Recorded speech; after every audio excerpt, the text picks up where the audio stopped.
بہت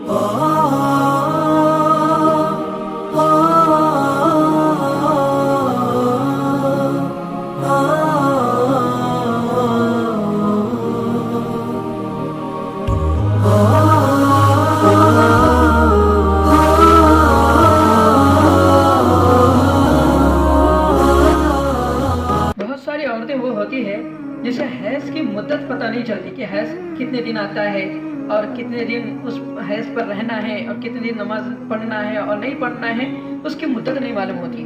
تو حیض کی مدت آج یہ حدیث کھل کر بتائے گا، ذرا غور سے سنیں۔ حیض کی مدت امام ابو حنیفہ رحمۃ اللہ علیہ کے نزدیک کم سے کم 3 دن اور زیادہ سے زیادہ 10 دن ہے۔ اسی طرح امام شافعی رحمۃ اللہ علیہ کے نزدیک کم سے کم امام شافعی رحمۃ اللہ علیہ کے نزدیک 1 دن اور زیادہ سے زیادہ 15 دن، اور امام مالک رحمۃ اللہ علیہ کے نزدیک کم سے کم 1 دفعہ اور زیادہ سے زیادہ 17 دن۔ تو اس سے پتہ چلا کہ امام ابو حنیفہ رحمۃ اللہ علیہ کے نزدیک کم سے کم 3 دن اور زیادہ سے زیادہ 10 دن۔ اگر کسی عورت کو ہر مہینہ 3 دن خون آتا تھا، لیکن ایک مہینہ ایسا ہوا کہ 3 دن بڑھ کر 4 دن ہو گئے، 5 دن ہو گئے، 6 دن ہو گئے، تو اب وہ کیا کرے گی؟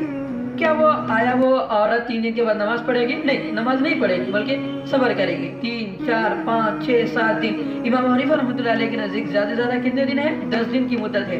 تو 10 دن تک وہ دیکھے گی، 10 دن تک نماز نہیں پڑھے گی۔ البتہ 10 دن کے بعد اگر پھر بھی خون آتا ہے تو اب وہ خون استحاضہ کا شمار کیا جائے گا، حیض کا خون شمار نہیں کیا جائے گا۔ اس لیے 10 دن کے بعد وہ کیا کرے گی؟ غسل کر کے نماز پڑھنا شروع کر دے گی۔ لیکن 10 دن کے اندر اگر آ گیا، 8 دن آ گیا، 9 دن آ گیا، تو ان دنوں میں وہ نماز کو قضا نہیں کرے گی، اسے حیض کا خون ہی شمار کرے گی۔ اللہ تبارک و تعالیٰ سے دعا ہے کہ ہمارے ماں اور بہنوں کو ان باتوں کو سننے اور سمجھنے اور اس پر عمل کرنے کی توفیق نصیب فرمائے، اور اپنے نمازوں کو ضائع کرنے سے ہماری ماں اور بہنوں کی حفاظت فرمائے اور نمازوں کا پابند بنائے۔